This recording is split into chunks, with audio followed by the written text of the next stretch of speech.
Content చిన్న mind game ఆడడం షురూ చేసినాం మెయిల్ కమ్యూనికేషన్.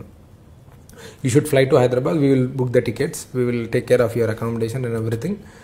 మాకు కూడా సపోర్టివ్గా ఉండండి, ఫ్యూచర్లో నెక్స్ట్ 1 వీక్ కూడా ఏ పైరస్ వచ్చినా యూ షుడ్ ఎనేబుల్ అస్ సపోర్ట్గా ఉండాలని కొట్టాను. వాడు జంప్ కొట్టుకుంటూ వచ్చిండు వాడికి చక్కగా నా ముందుకే వచ్చిండు. నేను మంచిగా ఫార్మల్ డ్రెస్ వేసుకున్నా. రూమ్లో ఉన్నారా?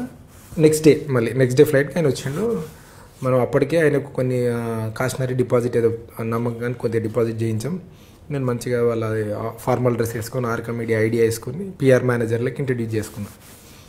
మదన్ అనే పేరు చెప్పాను, నేను PR manager for Arka media తర్వాత కూర్చుని పెట్టిన ఒక రూమ్లో. నేను స్టార్టెడ్ కమ్యూనికేషన్. ఆయన అనుకుంటాడు కమ్యూనికేషన్ అని, నేను చేసే పని ఏంది అక్కడ తోవడం. అసలు వీడు యాడ్ నుండి వచ్చింది ఇంత ధైర్యంగా ఎట్లా వస్తాడు అంటే ఇది kind of a blackmail, ఇంకో type of blackmail which is never ever happened with industry. జనరల్గా నేను ఫిల్మ్ ఇండస్ట్రీ కేసెస్ అవి చూస్తుంటాం కాబట్టి ఫస్ట్ టైం మాకు అంత ధైర్యంగా కూడా వచ్చి పైరసీ చేసేవాడు వచ్చి అది ఫ్లైట్లో వచ్చి 5 స్టార్ హోటల్ ఉండి మన ముందుకు వచ్చి రావడం ఏంది ఇక నేను ఆలోచన అంతా వాడి బ్యాక్గ్రౌండ్ ఏంటి, వీడు అసలు ఇంత డెప్త్ ఏందని వాటిలో కూర్చుని పెట్టిన 1-to-1 దానికి అన్ని సప్లిమెంట్లు అవుతున్నాయి, మంచి food proper time to time. 1 day మొత్తం ఎంగేజ్ చేసినాం మనం. అప్పుడు వెంటనే పేమెంట్ అడగలేదు? అడిగాడు. పేమెంట్ అడిగితేనే మనం చెక్ ఇచ్చినాం, పోస్ట్ డేటెడ్ చెక్స్ ఇప్పించిన. వానికి ఎట్టి పరిస్థితుల్లో డౌట్ రావద్దు, పీడీ చెక్స్ ఇచ్చినాం.